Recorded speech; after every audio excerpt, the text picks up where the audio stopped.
देवराजसेव्यमान पावनाङ्घ्रिपङ्कजं ज्ञानयज्ञसूत्रमिन्दुशेखरं कृपाकरं नारदादियोगिवृन्दवन्दितं दिगम्बरं काशिकापुराधिनाथकालभैरवं भजे।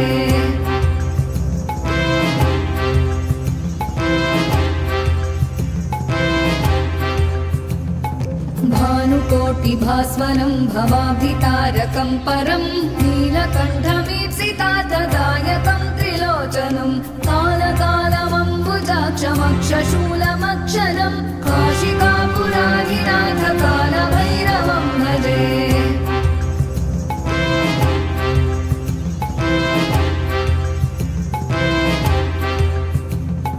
शूलटङ्कपाशदण्डपाणिमादिकारणं श्यामकायमादिदेवमक्षरं निरामयं भीमविक्रमं प्रभुं विचित्रताण्डवप्रियं काशिकापुराधिनाथकालभैरवं भजे।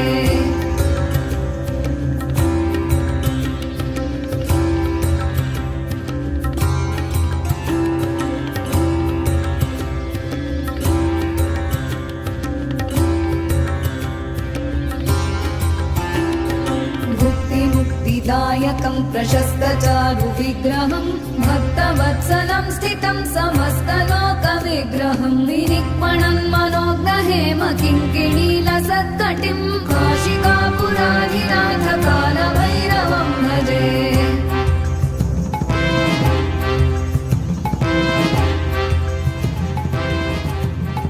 धर्मसेतुपालकं त्वधर्ममार्गनाशकं कर्मपाशमोचकं सुशर्मदायकं विभुं स्वर्णवर्णशेषपाशशोभिताङ्गमण्डलं काशिकापुराधिनाथकालभैरवं भजे।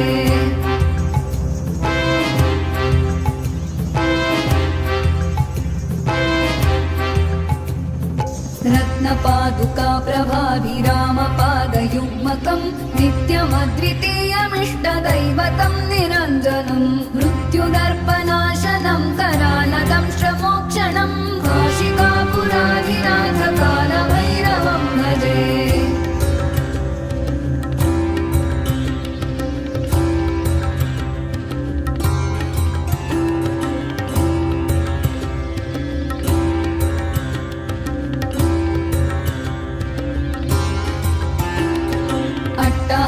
भिन्नपद्मजाण्डकोशसन्ततिं दृष्टिपातनष्टपापजालमुग्रशासनम् अष्टसिद्धिदायकं कपालमालिकाधरं काशिकापुराधिनाथकालभैरवं भजे।